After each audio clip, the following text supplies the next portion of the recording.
Hey everyone, Wolf Lord Rho here.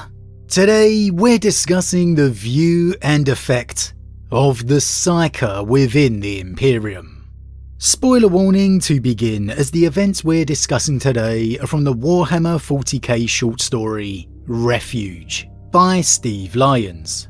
As always, I really recommend you read the stories for yourself first without spoilers, as that's the best way to enjoy the lore for yourself. But with that said, let's waste no time and just jump straight in. Now, psychic power within the Imperium is about as polarizing a thing as you can get. It is undoubtedly the best weapon within the Imperium's arsenal, especially against the great enemy. And yet it's reviled like nothing else. Its wielders branded witches, mutants, outcast and shunned wherever they are. Even the librarians of the Astartes chapters stand apart from their brethren, never fully able to regain that close brotherhood they once had. It's an interesting situation really, especially considering it was always the Emperor's intent to safely shepherd humanity to its psychic evolution.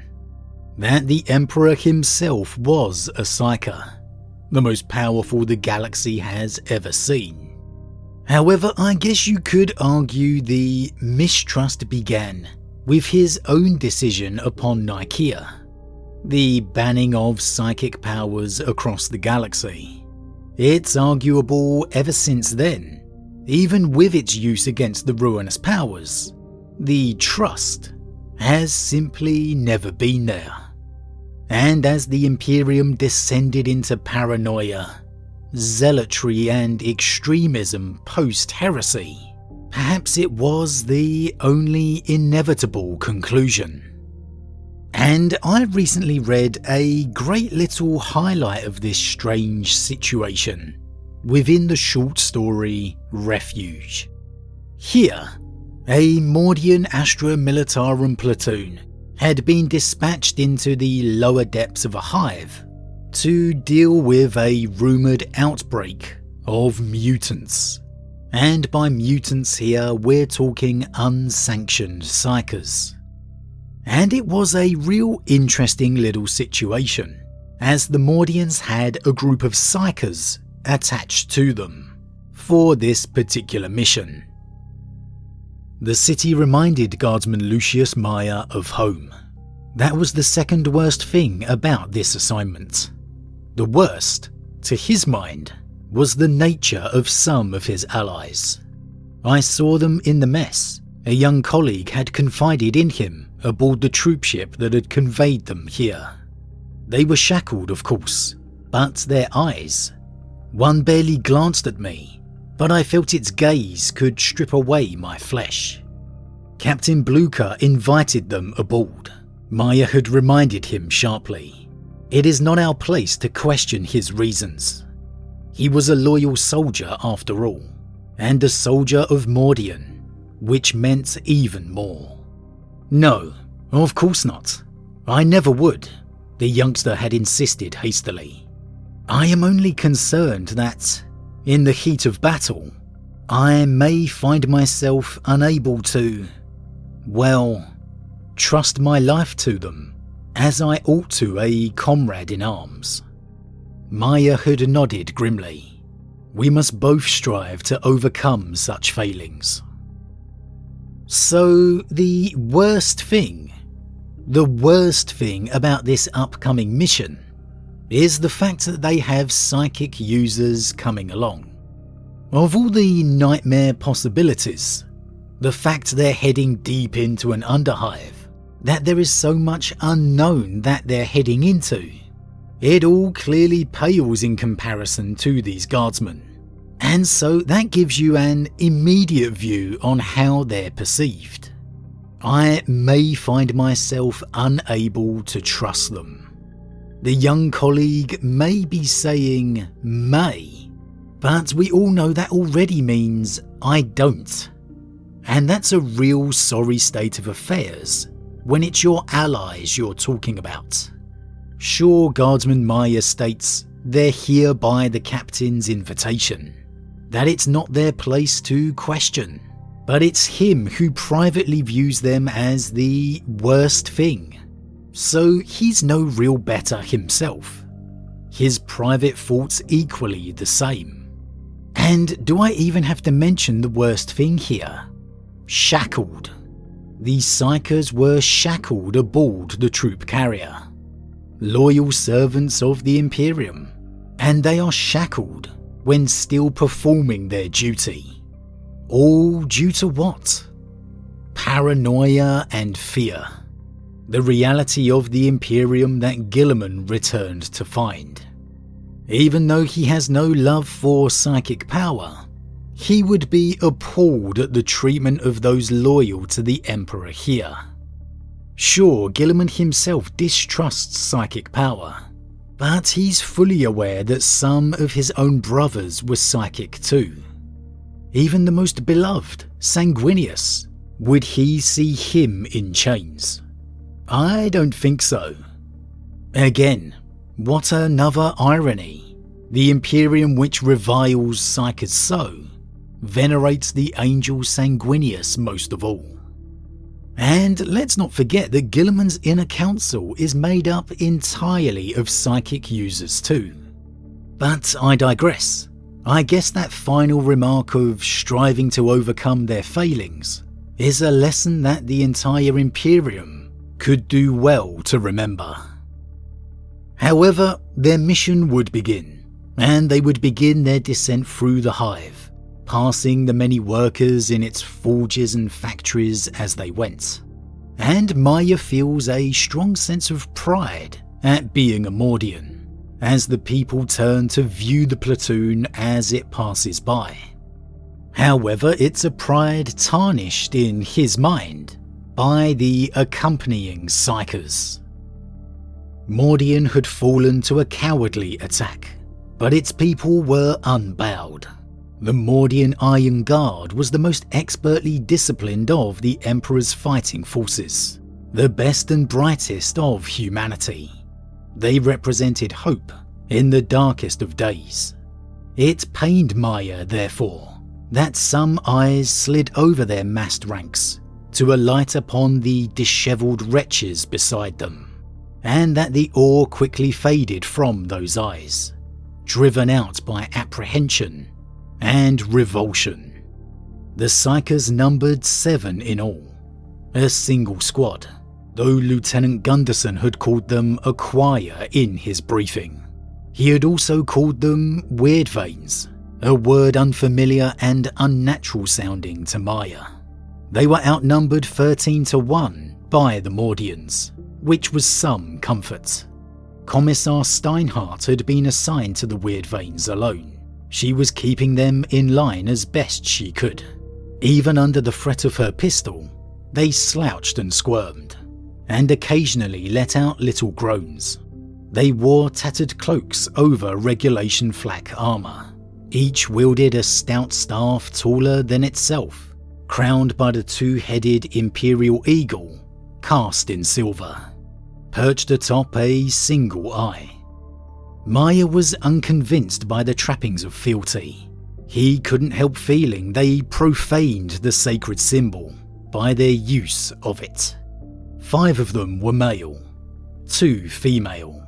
All had a certain sallow look in common. Lifeless grey hair hung in strings from lifeless grey heads. Maya had studied them aboard the ship from afar. 4 mutations. He had seen none. The Weird Veins were mutants, all the same.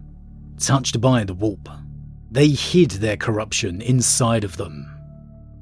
Now, okay, these might not be the glorious Astartes librarians we're talking about here. The mythical Grey Knights chapter. Even a Primaris Psyker from amongst the Militarum itself.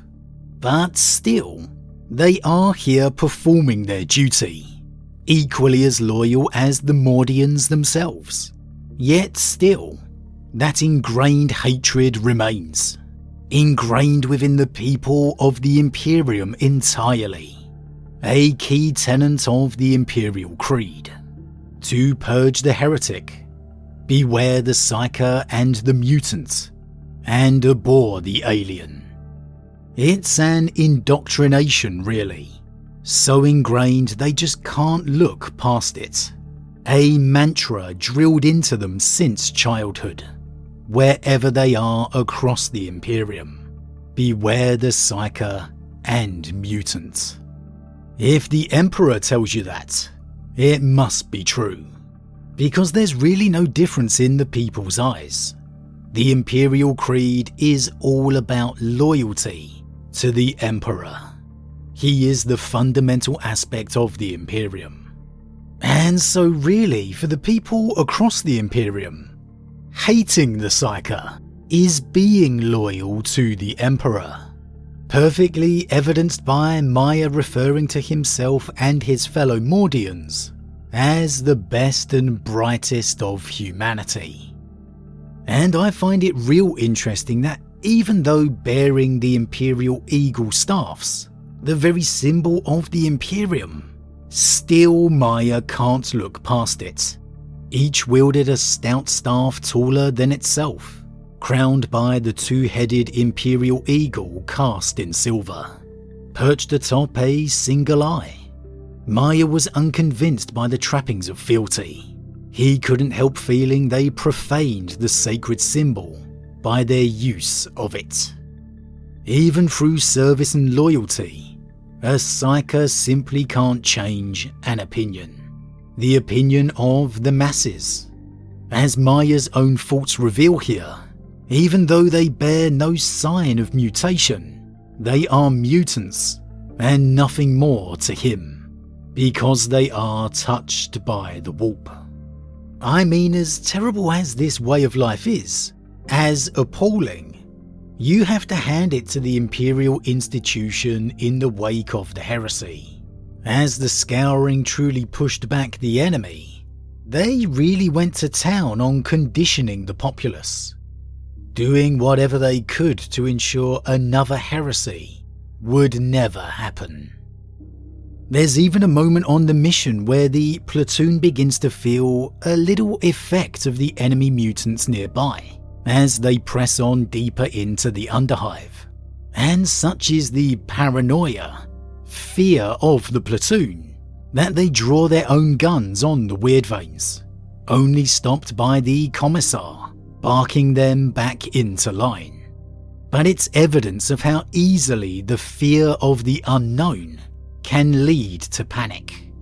And as you might expect, it's actually the Weirdveins who become the reason for achieving the mission, containing the blast of enemy bombs in an ambush with their psychic power, saving the lives of many throughout the platoon.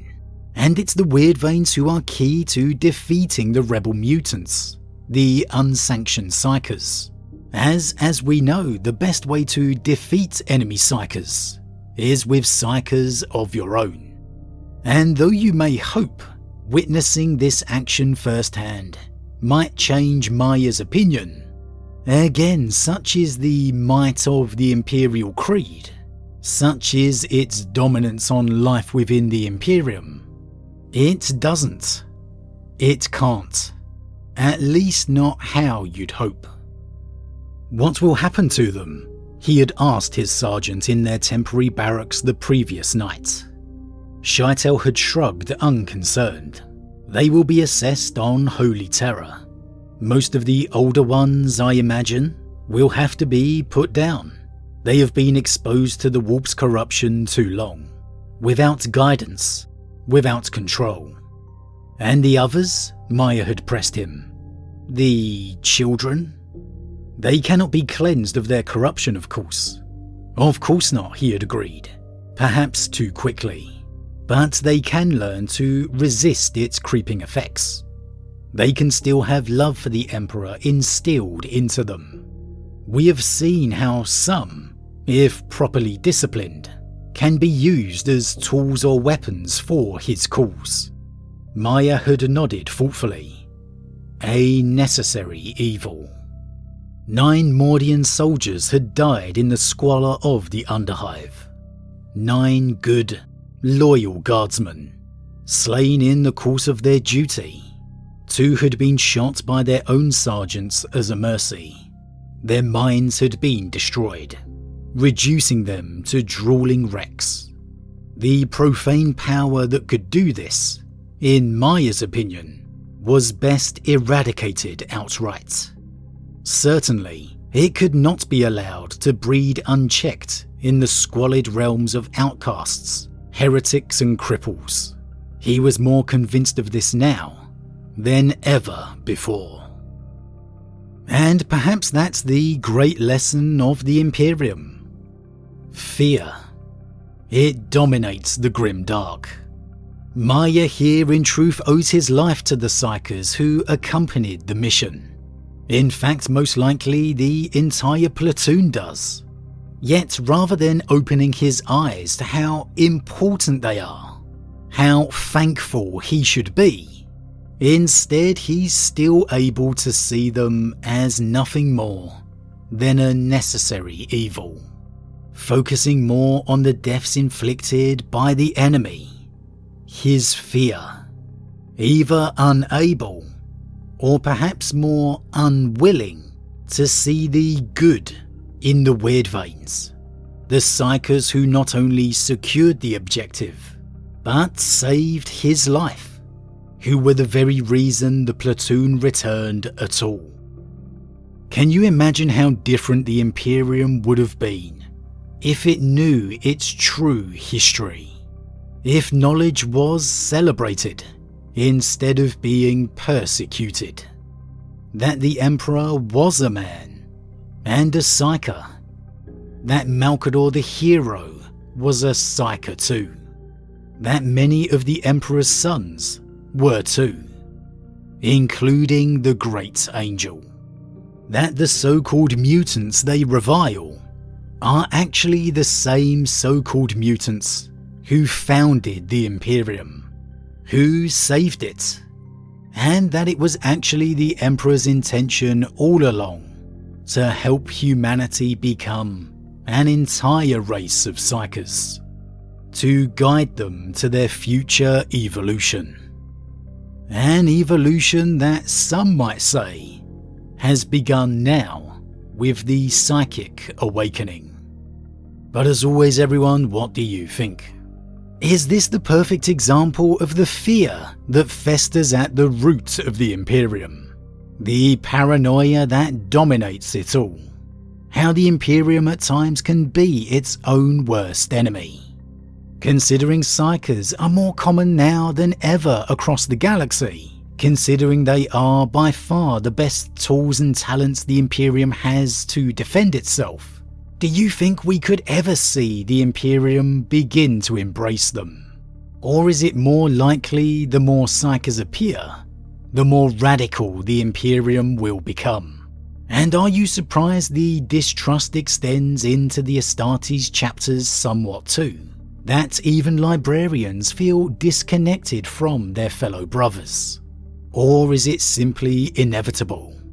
A boundary that can never be crossed? As always everyone, leave your thoughts in the comments below. Huge thank you to all my subscribers, your support truly means a lot to me, it really does. If you're new, please consider subscribing to help the channel grow. And if you enjoyed this particular vid, then why not drop a like on it too. But with that said, I am off, and I'll see you all again real soon.